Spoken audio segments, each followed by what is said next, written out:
Oui. On va continuer avec Chris qui est avec nous. Bonjour Chris. Bonjour Brigitte, bonjour Bruno. Bonjour. Merci de témoigner et merci aux hommes de témoigner, tout particulièrement aujourd'hui, parce que c'est vrai qu'on a un peu trop tendance ces derniers temps à croire que la violence, c'est que les femmes qui la subissent. Non, c'est aussi les petits garçons. Merci Chris. Et surtout aussi, on a tendance à croire que les hommes peuvent s'en remettre peut-être plus facilement et encaisser en fait. Et ce qui n'est pas forcément le cas. Donc, de Johnny, ça pleure pas un homme. Pardon? C'était la chanson de Johnny, ça pleure pas un homme. Oui, voilà, on est. Alors, oui, pleurer, hein.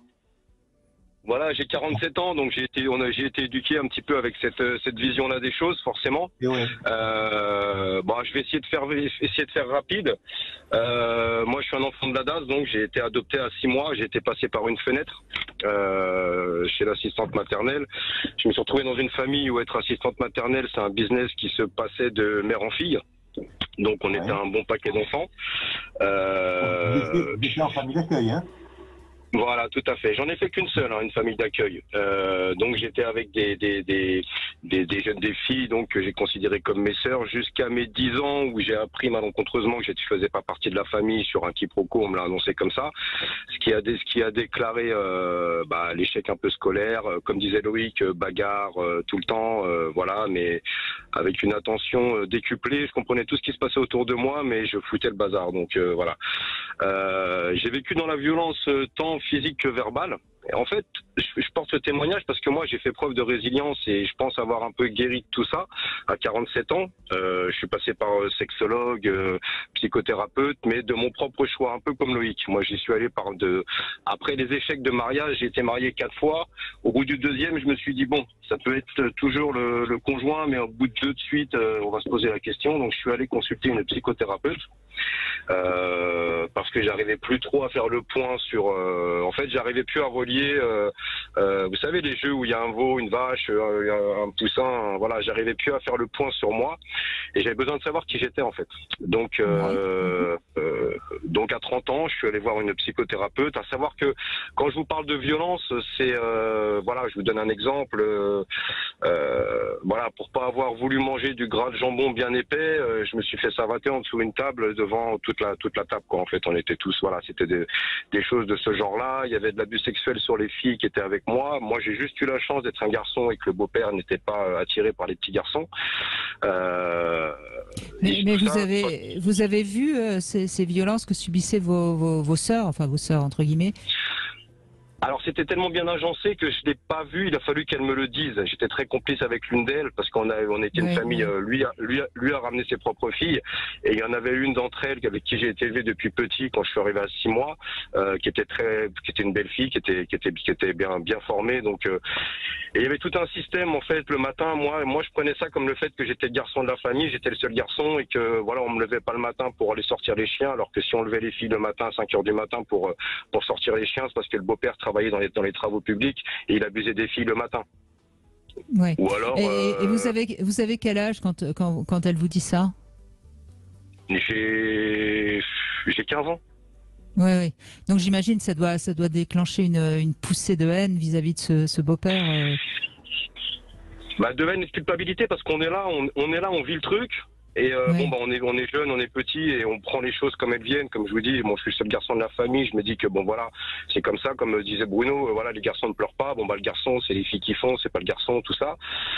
Et au niveau sexuel, c'était très débridé en fait. Et voilà, pour vous donner un exemple, ça regardait des films X à plusieurs adultes pendant qu'on nous mettait dans la chambre. Enfin, des cassettes vidéo à portée de main. J'ai été élevé un peu là-dedans et j'ai été vite sensibilisé à la pornographie très jeune. C'est un sujet qui est très contemporain. Ce qui fait que, en fait, tout ça, ça a provoqué un déséquilibre dans ma vie.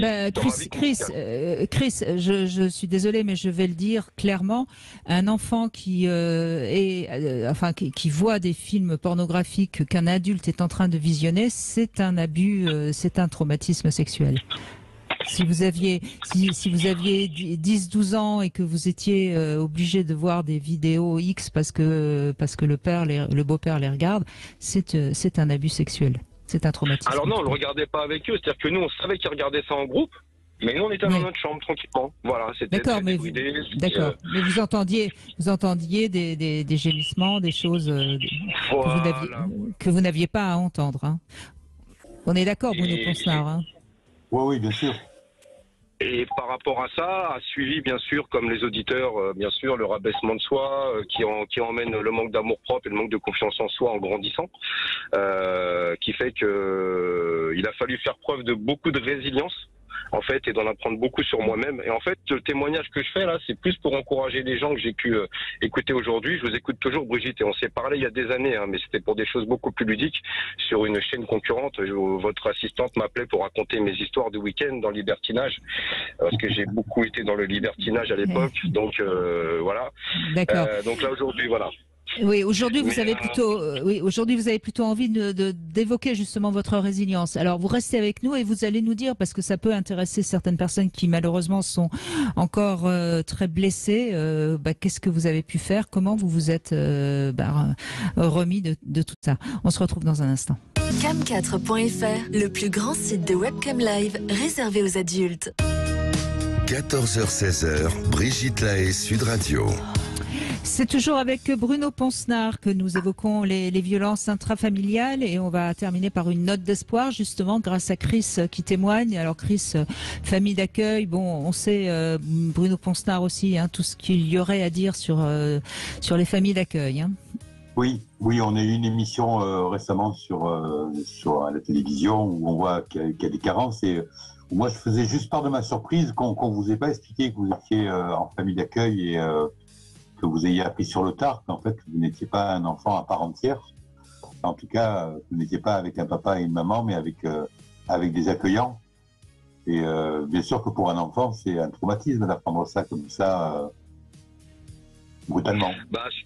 Surtout de la manière dont ça s'est fait, oui, complètement. De la manière dont ça s'est fait, ça a été destructeur.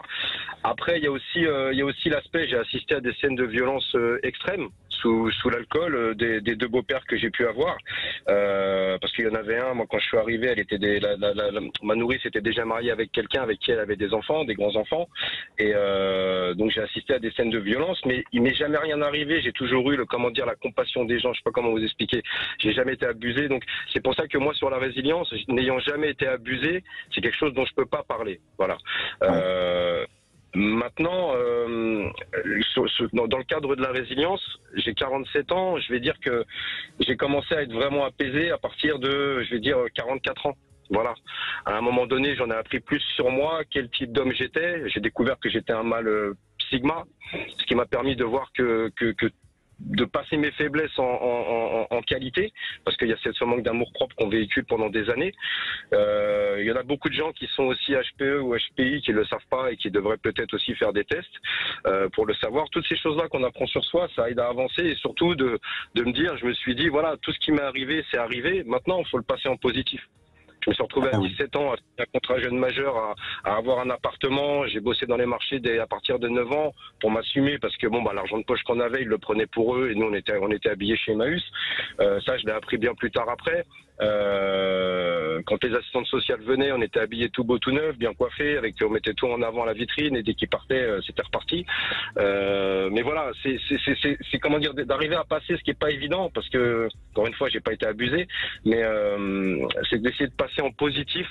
Ce qui est fait est fait et d'arriver à passer en positif. Mais vous sortez du rôle de victime, c'est ce que j'entends dans ce que vous dites. En effet, on doit pas, en restant dans le rôle de victime, malheureusement, on n'avance pas.